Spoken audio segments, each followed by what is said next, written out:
from the NR Hour Sports Show. This is episode 691 with the talented sports journalist, lifestyle reporter, and she's big into style, Suzi Grgurich. Thank you for joining the show today. It's truly an honor. We finally made this happen, and I love what you do. You're such an inspiration in the sports industry, and not only sports, but you do a lot of stuff in fashion. So we're going to get to all of that. But how are you and your family doing during this new year? Obviously, we're still in this pandemic, but I'm hoping some positive news comes out soon for all of us. But how are you and your family doing? We're good. Thank you for asking. We had, as you know, a bad bout with COVID. So we got through it as a family. So it kind of took me a while to get to this show because I was kind of off the radar for a bit, but my family was all healthy and good. They're all in Vegas. So Oh, we're nice. good. Thank you. So where are you located right now? I live in Los Angeles, and then I go to Las Vegas pretty frequently to hang with the family, but based in LA. So so for you, when did you get interested while growing up? When did you realize that you wanted to be in the sports industry and covering sports as a journalist? Who was that one person that you looked up to while growing up in the industry? So my dad coached at UNLV growing up. So he was the head coach at the University of Pittsburgh when I was born, and then went to UNLV with the Rebels. So I was around sports my entire life. My godfather, not actual godfather, but basically family, is Sonny Vaccaro, who brought Michael Jordan to Nike. So I got to kind of be around the whole Jordan era of shoes and kicks with him. Wow. So I think it was just like a natural progression. Like, there was like the razzle dazzle of Las Vegas and like the shows and the showgirls. And I always loved fashion, and I was just born into basketball. And then my dad went into the NBA, and he's still coaching 25 years later. Oh, wow. So I guess just being born into a basketball family, I kind of always knew that I would land in sports. Mm-hmm. So which team does your dad coach for now? It's with the Pistons. Oh, nice. Who are having a little bit of a rough year, but that's okay.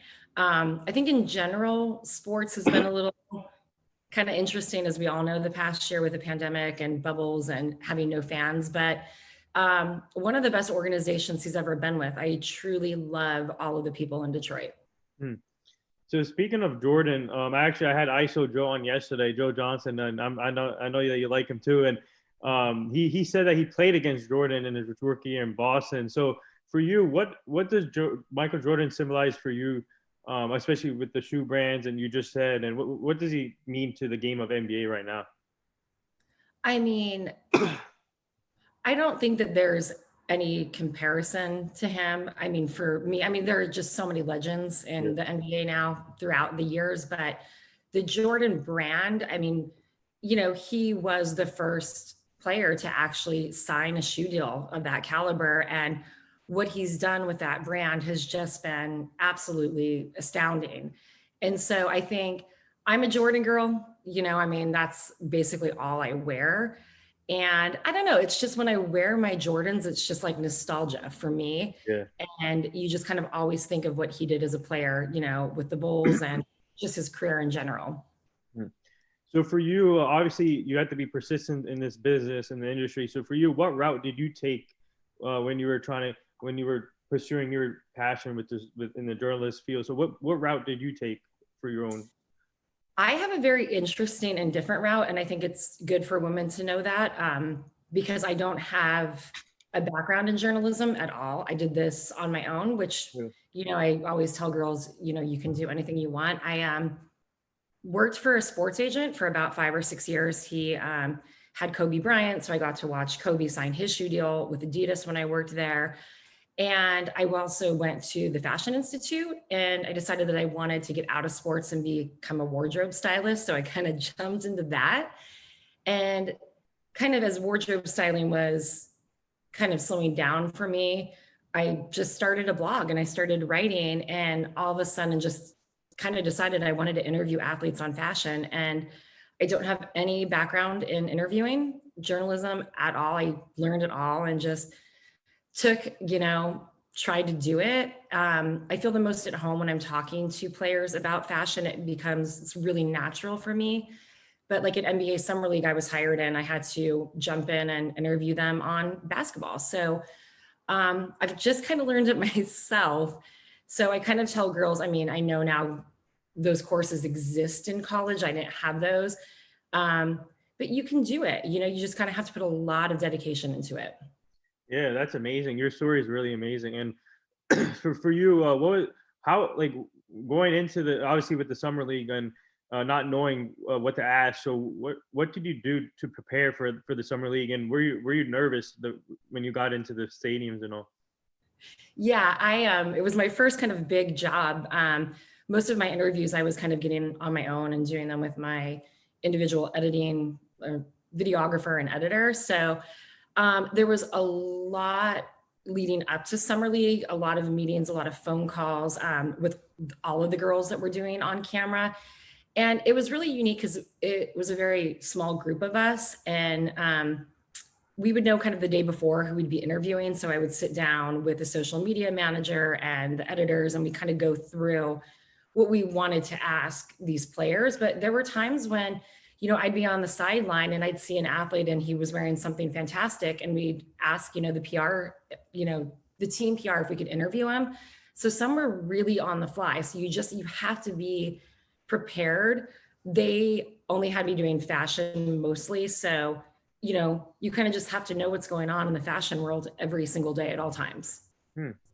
So, so for you, what's it like just to be now like fully fledged and as a journalism and coming where you came from, and what's it like just to know the game of basketball in depth, especially with your father being in the NBA and talking basketball now. What's it like just to to know the game now a lot more? Yeah. It's so fun. I just started a new website that's kind of focusing in general on basketball through WNBA, college hoops. I like to write, so I'm writing a lot more. And I'm just realizing that basketball is so ahead of the game, both the WNBA and the NBA and what they're doing for their communities. And it's just really a fun experience to be a part of this whole family. Everybody is working together and trying to do better right now. And I think we've learned that in the past year. And I've just seen so many athletes do so many phenomenal things and so many broadcasters and journalists as well. Hmm. So take me back to your first opportunity outside of the summer league. Take me back to your first opportunity when you got to cover like NBA games, and take me back to the first opportunity when you got to cover NBA games too. I think one of my first interviews was actually Kyle Kuzma when he was a rookie. I actually kind of did it all on my own. I used my connections that my dad had Right. and just started reaching out to assistant coaches and getting the names of the people who run the PR for the team and reaching out to them and asking for favors. So I was nervous, the first year of doing it. A lot of the interviews I got were on my own. Yeah. And then once I kind of started doing them and getting out there, then NBA Summer League and other, channels came to, want to use me as a lifestyle fashion kind of stylist, in that whole world of things. So obviously last year it was a whole different world that we lived in, and for you as a journalist, how weird was it not seeing fans in stadiums and obviously virtual fans they had in the bubble last year too, and obviously no fans yet this year. So how weird is it not seeing fans in NBA games right now? It's hard. I have been really lucky that, when you kind of Yeah. go into this journey, you meet a lot of women in the industry. And I'm so thankful to say that I have 6 to 10 really great friends that are with teams that are journalists. And, we kind of all talk, and it's been hard for everyone just because it's, some people have lost their jobs and aren't working as much. And I just think in general, it's been really different. I still enjoy watching NBA, but I do have friends that, it's harder to watch without the fans. It feels a little bit different, but I think when we all get to go back to a game and sit in an arena or a stadium, we're going to be so excited about it. And hopefully that's soon. So for you, what have you been doing during this pandemic as a journalist, and obviously, have you been doing like weekly Zoom calls and whoever you work with, and what do you guys been doing during this pandemic, up from last year to now? Not as much. But, I think for me, I started this website because I kind of wanted to broaden my horizons outside of just being known as the fashion girl, that I can talk to a player about the game and WNBA players. I went to Las Vegas quite a bit. Vegas happened to be open here in California. Everything's been shut down. So I went to a lot of NBA workouts and watched the runs and talked to players there and did some interviews with them that way. I'm still kind of in a phase of hoping things open up a little bit more since I'm not specifically with a team. So obviously, in this industry, it's all about networking and connecting with people. And for you, what's it like to have a lot of friends in this industry? We had one of your friends, Allie Clifton, on the show. She's amazing. Yeah. She covers the Lakers, obviously, and she told me that I'm the most persistent person she ever met, and that made my day actually when she said that. And for you, what's it like to be connected with her and all these other reporters like Lara Overton? We're having her on Monday, and so what's it like just to be connected in the sports industry? Obviously, it's important. Yeah, I mean, it's amazing. My really great friend who covers the Knicks, she put me in touch with Allie when Allie was out in LA, and I interviewed Allie, and we just hit it off. And the next thing I know, she was handing me over to Richard Jefferson and Channing. And then I got a chance to interview Channing through Allie. So it's one of those things where everyone that I have met, the females in this broadcasting world, are helping one another to succeed instead of trying to pull anybody down. It's a family, and it's been so much fun. I got to go on a trip with like 6 of them, and I kind of just went on a whim, and I didn't know 3 of them, and now they become some of my closest friends. So I'm a big advocate of women in sports, and obviously my co-host is a female too. So for you, and what's it like seeing you guys getting more opportunities in the sports industry? Not only sports, but like, for example, Camille Harris, first female vice president, and you have Sarah Fuller, first female to kick a field goal. Now this weekend, you're going to have a first female ref in the Super Bowl, Sarah Thomas. And what's it like just to see all these women having success now, and it's growing by the minute? I mean, it's great. I remember growing up, my dad would always take us to the Lady Rebel basketball games because he generally wanted us to pursue our dreams in sports as females and play whatever we wanted. And he has been my biggest inspiration and pioneer of women doing anything that they want. And this past year, just watching what women have accomplished, from Sue Bird and the women in the WNBA and all that they've stood for. I'm actually really into politics, so it's been such an amazing year watching women stand up. And like you said, our first female vice president, it shows that there is a lot of change, and I can't wait for the Super Bowl for that reason, to watch a female, get to be out there and, being a ref. It's amazing. Yeah. So speaking of the WNBA, I'm really inspired what they're doing right now. And I had Renee Montgomery from the Atlanta Dream on the show last year, and Nikki Collin, their coach, and it was an honor talking to them. And they obviously shout out to Maya Moore, first of all. She's the one who started this movement.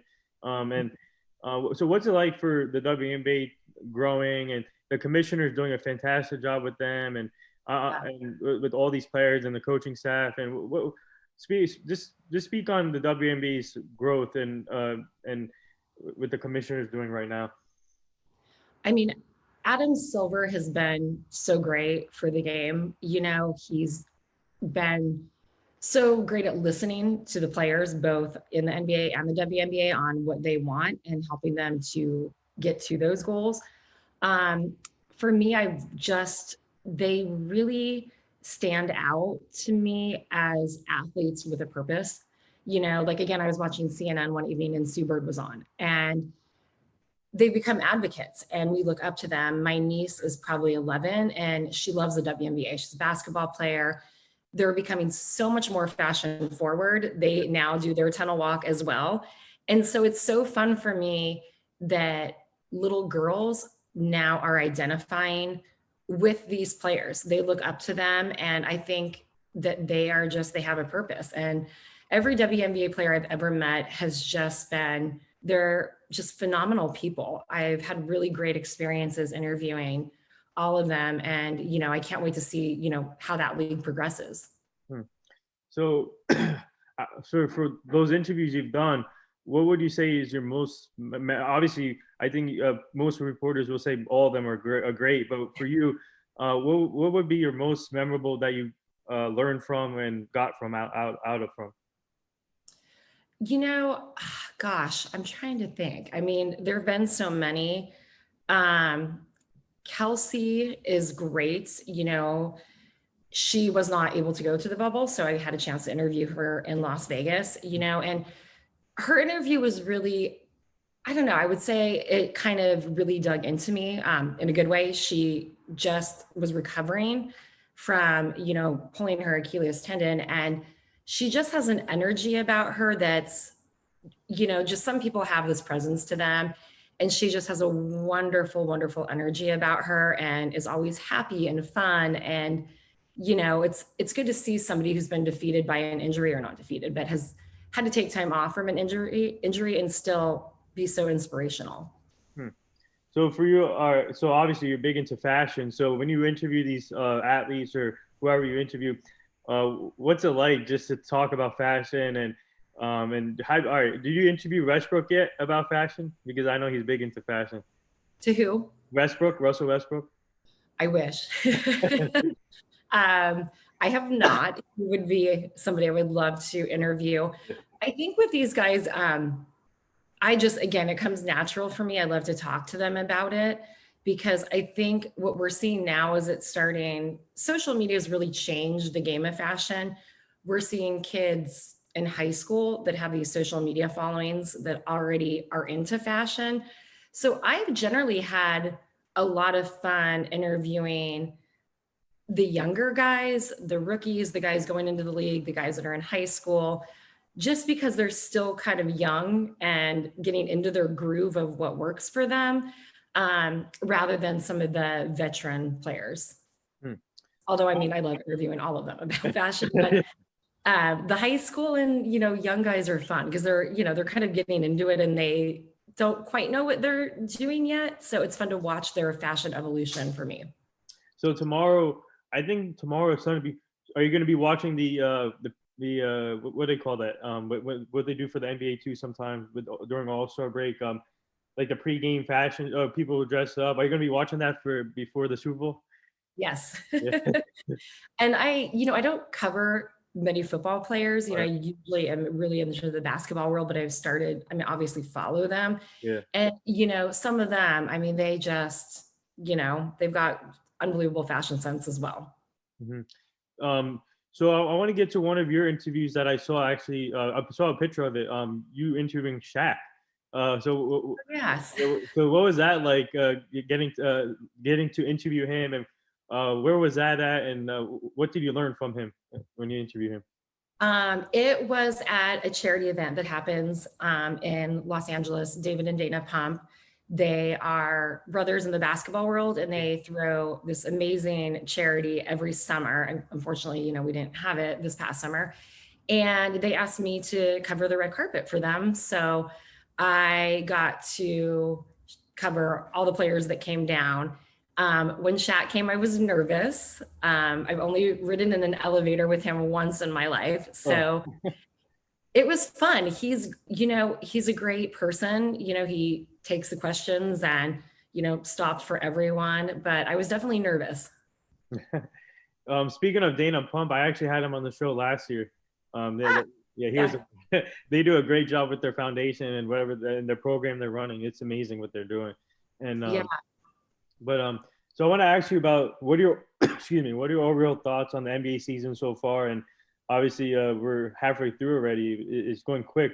And also the WNBA. I want to get to the WNBA too with the free agency stuff. But first, what are your overall thoughts with the NBA season and how they're handling it with the players?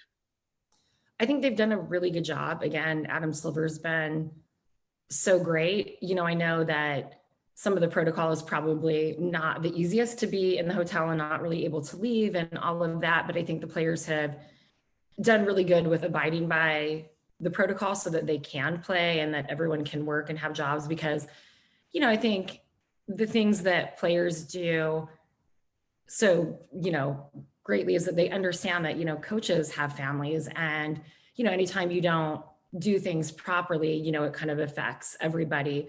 So I think the NBA and the players have done really well. It's a little lopsided for me.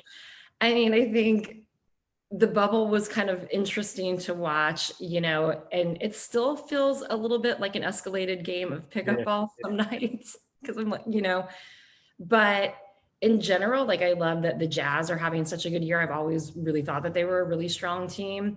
Um, I love the Nets Yeah. because I'm a huge Kevin Durant fan. So it's been quite interesting though, because some nights I just feel like players, I'm like, are they actually playing tonight? Or Yeah. like, it's a little weird still to me. Hmm. But it's great that they're pulling it off. I mean, I'm watching games every night and I still look forward to seeing, who's having strong numbers and all that kind of stuff. So speaking of Brooklyn Nets, what was your thoughts when they made that huge trade with James Harden with the 14 trade, and they gave up a lot? And this is to be honest, for me, this is a championship or bust year for them, and they need more depth, in my opinion. But what was your initial reaction to that trade? I actually wrote about it as well.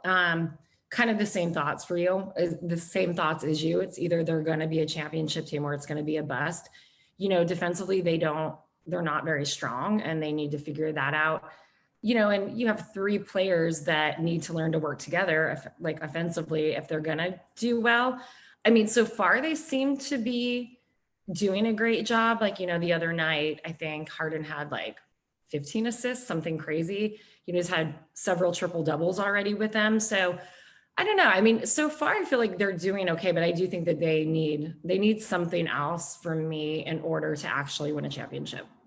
Yeah, so actually, I was watching the Undisputed show this morning, and Snoop Dogg was on there, and I just want to run this by you. He said that the Nets need to, in order for this to work, because he can see this happening where they're gonna start saying, "I want the ball," they need the ball, and he brought up a good point, and he said that one of these stars needs to sit down and go and play with the second unit. What are your thoughts on that? Do you see them? Do you see the Nets using one of their stars as a second unit player with the bench?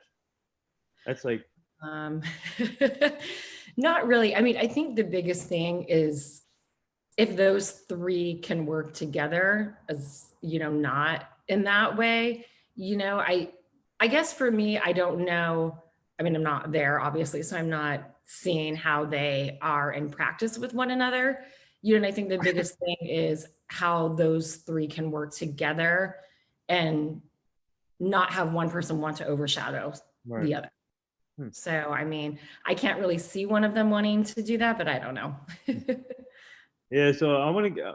I really love. I always follow the Pistons too, and they have a Yeah. really great fan base. And obviously, the Palace of Auburn here is not there anymore. They have a new stadium, but so what's going on with the Pistons franchise? I feel like they have the talent to compete, but they just don't know how to put it together. And Dwayne Casey's a heck of a coach, and obviously your father's there too. So what do you have any insight what's going on there in the Detroit Pistons franchise?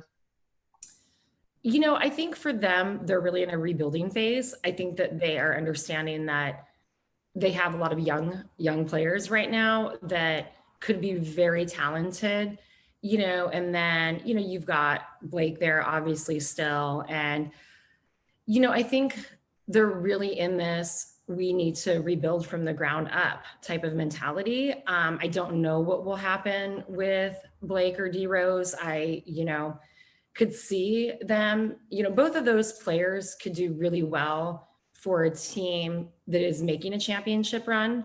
So I could see a team that needs somebody like a Derrick Rose or a Blake that could come off the bench and really help them.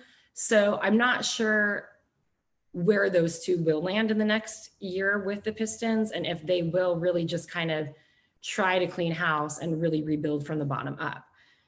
So, I mean, I think my inside scoop on that would be, you know, they're not going to be a championship team for a while. Yeah. The one thing about, again, the organization, like the ownership is amazing. You know, the general manager, Arntel, and that's who I worked for as an agent. They've all done a really good job working together. Again, like I said, I don't think I've been in an organization where it seems to flow so smoothly between Right. the ownership and the GM and the coaches. So I think in general, they really want to have a great team. You know, it's all about if they can get players to come to Detroit too, I think. Yeah. You Not guys, really the number one spot that you want to play. I mean, I think that they need to call back Isaiah Thomas out of retirement to come play with them. But but but you guys are gonna like this though, because last year on my 25th birthday, Isaiah Thomas actually came on the show, and that was truly an honor for talking to him, and obviously a legend. And I think that was one of my most memorable interviews I've done with Isaiah Thomas, and I know I learned a lot from him. But so going to the WNBA and the crazy free agency, what are your thoughts on that? And what does this Candace Parker leaving LA, going back home, remind you of LeBron and Katie leaving? Or Yeah, I mean, I knew, you know, with the new, you know, with the free agents, I mean, there's been several free agents that were able to, you know, leave this year and, you know, renegotiate contracts because now they can make so much more money. So I had a feeling that there would be some big shifts. I'm sad to lose Candace Parker in LA. I mean, she's just done, again, LA is her home now. You know, her daughter's grown up here, but her going back to her roots and ending her career where she grew up, I also think is a beautiful story. So I think we'll miss her here. I'm interested to see what happens with the Sparks team this year. I think I'm an Aces fan. I'm from Las Vegas, so that's my team. And I think they made some really great moves. I think, you know, they are going to be outstanding. But there's a lot of great teams, you know. So I think this year, after the bubble, I feel like, and with some of these players leaving and some players actually like Sue and yeah, other players staying where they've been for so long, I mean, I think it's going to be a really interesting season. yeah, I think it's good for the WNBA that Diana Taurasi signed back with Phoenix, so that's a good sign. Because she's a heck of a player, and the Phoenix team is amazing, and they're talented. Yeah. So. It's going to be, I think it's going to be a great year, you know, all in all. And some of these players, you know, they've been in the league for so long. And I think that that is also what I like, that just because, I mean, you know, Sue and Diana and Candace, I mean, you know, it's 13, 14, 15 years of playing in the WNBA, and they're still just killing it. And, you know, all the girls that are coming in look up to them. So now with Candace in Chicago, do you think they're title contenders? I do, actually. So I think that that was a good move for them. And I do think that she could bring enough to them that they could become contenders. Because they showed a picture of 3 other players. I think they have a big 4 now, in my opinion. Right. Yeah, that's. Yeah, and I'm going to be interested to like watch her there. So I think, again, I think it's going to be a great team. But again, I'm kind of, you know, I'm Aces all the way. So I'm terrible with that, because that's when it comes to the NBA, I don't really have a team. I mean, obviously the Pistons are who I root for because my father is there, but just him popping around the NBA for so long, I have friends on every team and no players. So I just generally love watching the game. But with the WNBA, I feel like I finally have a team. Yeah. So what advice would you give these young girls and that are trying to get to their goals, and what would you tell them that obviously they're seeing the movement with women in sports? So what would you tell them when they reach their goal? Or how to reach it, or kind of just. Yeah, like what advice would you give them, whoever's trying to achieve their goal? I think definitely just, you know, you have to really work hard and break down doors, and you can't give up. I mean, I've had times where I've been ready to throw in the towel and give up because, you know, it's competitive. But that being said, somebody told me once, you know, if you really find your niche, that's really great. So my advice to a lot of girls is, you need to be well-rounded and you need to be able to talk to football players and athletes and about several different things. But I think for me personally, falling into this fashion lifestyle, once things start going again and opening up, I think that if you can find a small little pocket that really works for you, that you're better at, I think that that's great. I mean, whether it's, football, I know way more about, you know, football. So I'm going to take the path where I'm going to try to cover football games, So I think it's really going with your passion. And for me, it's, the fashion and the lifestyle stuff. Mm-hmm. And I think So, it's, the other thing is it's good to reach out to people, DM. yeah. Um, Most women, I respond always in DM if a young girl asks me a question, and I think that women in sports are really good at that. They like to mentor and help others kind of rise. All right, I think there's a show that you should definitely check on Instagram. I think she's 9 years old. Her name is Pepper, I think. I follow her closely, and she has, she has amazing questions for these WNBA players, and Right. she interviewed Diana Taurasi, I think, the other day. So I think this is a page you should check out. So, what's it like for you to see kids now utilizing their platforms at 9 years old, 12 years old, 14 years old, Yeah. and then starting their own shows and interviewing players and other people? What's that like seeing that? I mean, it's great. It's such a different world. I mean, when I was in college, we didn't even have Facebook, and Yeah. that came right when I started working for an agent. So the social media aspect of all of this has definitely been, a game changer. Like you said, you've got these kids with YouTube channels and they have 5, 6 million followers at the age of 10, 11, 12. So, I think it's great. I mean, if you are doing it, I always just think it's, if the kid is doing it and they love to do it, and the parent isn't like pushing them to do it. But I think some of these kids really, I mean, they're already really good at what they're doing. Yeah. So before we get to the rapid fire segment, this is a really important one I want to bring up. And me and my co-host Alyssa, we partnered up with the Hugh Jackson Foundation, and this foundation is all about helping out prevent human trafficking. And we're ambassadors for them, and we're really grateful to be part of it and helping them to make the community safer and the kids make the right choices. So I'll send you the page so you can check Nice. it out when you get a chance. And the Hugh Jackson Foundation is such an inspiration, and they're doing a great job, and really grateful to be part of it. Are you ready for this rapid fire segment? I'm always bad at these. Sure. Kawhi Leonard's laugh or Kevin Hart's laugh? Ooh, Kawhi. Uh, favorite food? Favorite food? Um, I don't know. Favorite food. I'm a sweets girl, so I would say like cupcakes. So since you're in fashion, who's your favorite? Who's your favorite player right now with the best fashion in the NBA and the WNBA? It's so hard. I love Dennis Schroeder. I obviously love Westbrook. I love Shea. Who else? Who else? I'm doing a blog post tonight. Carmelo has been kind of fun for me this year. That is so difficult. I would actually say though, Serge Ibaka is like above and beyond, and people don't realize, but he's really into fashion. Like he goes to the shows. So Serge is one of my top guys. WNBA, that's a tough one. I think Liz does a great job. Liz Cambridge. I think she's kind of more like fashion forward. I mean, she wears more like, I guess you would say feminine things. I'd probably say Liz is maybe my favorite right now. I'm trying to think what else. It's sad because I wrote the whole post on it and I'm having a brain freeze. Wait, what are you doing tonight? A fashion show, you said?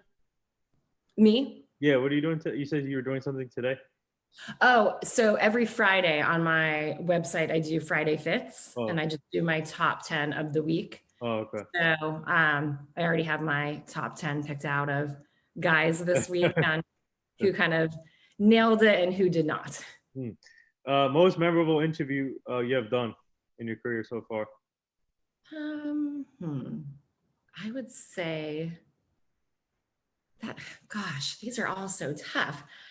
Honestly, I think the best interview that I did was with Royce O'Neal at Summer League Oh, because Mike Conley had just been traded and then Mike came into the interview and that was just it was so much fun. They're just two really fun guys.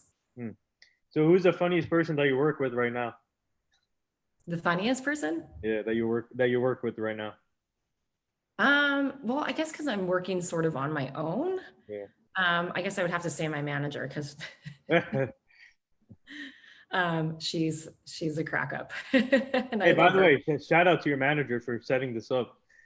Oh my gosh, I mean, she is unbelievable. She represents a ton of people and she talk about a female in sports that can do it all. I mean, I'm thankful that I get to work with her and that she takes me on and actually thinks that I can do this. So what's it like being on like platforms like this and other shows you've been on, sharing your stories and being able to talk about the things you love, the things you love to do. What's it like to share your story on this platform and other platforms? It's fun. I love it. It's always great to come on and talk about sports and fashion and what's going on. And again, I think with the way that the world is, podcast and Zoom has just, it's fun to kind of get to know people this way. Hmm. So the last two things here before I let you go. This is a question I've been bringing up to all my guests about the late Kobe Bryant, his daughter Gianna, Mama mentality, and then the rest of the people that were involved in the horrible crash. And last month was the 1 year anniversary. And do you have any like Kobe memories, Gianna memories, and you remember where you were at that day when it happened? Yeah. I worked for Kobe Mm. for a long time. So he would be in the agency quite frequently. Um, we're very close to his sisters, actually. My sister and his sister were in one another's weddings. So we have a lot of Kobe memories. My father does too. It's hard, I mean, I obviously didn't know him personally as so many people did at the point when he passed away, but he was doing so much for women in sports and with his daughter. And, it brings me to tears just, when you think about it, because we just lost so many great people that his legacy will always, live on. And I think little girls everywhere will always understand what he was doing for women's basketball. Yeah, and Gianna could have been the next WNBA star, and she was UConn bound too. So it was just devastating when she was involved, and we just had to live on their legacy, and that's what I do. And the Yeah. last thing here, would you like to say anything to all the nurses? Oh, before the last thing, who do you have in the Super Bowl? Golly. Again, I'm taking Kansas City Oh, because I hate to say that I'm just not the biggest Tom Brady fan, and everybody hates me for that. Although Tom Brady is the GOAT, and no other player could have left a team and taken this new team to the Super Bowl. and So one in the first there are year. no, there are Yeah, no words to describe Tom Brady. But again, I think he's going to be out and to kill because I mean, the man wants another ring and a ring with another team. yeah, So for me, it's kind of like I want Kansas City to win because I love, Patrick, but I think the thing with him is he's going to be the next Tom Brady. yeah. So this isn't his year. He has like the hugest career in his future. So um, I don't know. I think it's going to be a great game. Yeah. I'm Actually, taking Kansas City. I got Tampa Bay, and I just want to see the first team to win the Super Bowl at their home stadium, being able to be the first team to host the Super Bowl in Tampa. That's amazing, and hope if they win it, that'd be great for the NFL for sure. Right. And for those that are listening, I have absolutely no reason to not like Tom Brady. I love him, but I think I'm just like, oh, Tom Brady again. Isn't it somebody else's turn? It's not like it's just like he's just so good at what he does. Yeah. And the last thing here, would you like to say? Would you like to say anything to all the nurses, doctors, and essential workers right now? Uh, I mean, there aren't any words. It's, having a father who was in the hospital with COVID, you really were on the ground understanding what they are doing. And, our essential workers and nurses and, every day, I wear my mask and I social distance and I abide by what we're being told. And, I really hope that people can continue to do that. I know we're COVID tired, but, these people are working every day for us and putting their lives at risk and, understanding what they've done for us. Those nurses saved my dad, and, they're going into work every day. And so I think for everyone out there, it's just, do what you need to do to keep yourself safe and, don't, I know it's hard not to want to gather in big groups, but I think, we all need to keep doing what we're supposed to be doing until we're a little bit further out of this. Yeah, well said. And there it is. That wraps up episode 691 with the talented sports journalist Suzi Grgurich, who's also a lifestyle reporter, stylist, big into fashion. And this is truly an honor. I'll be posting this on all social media formats and so people can see your story.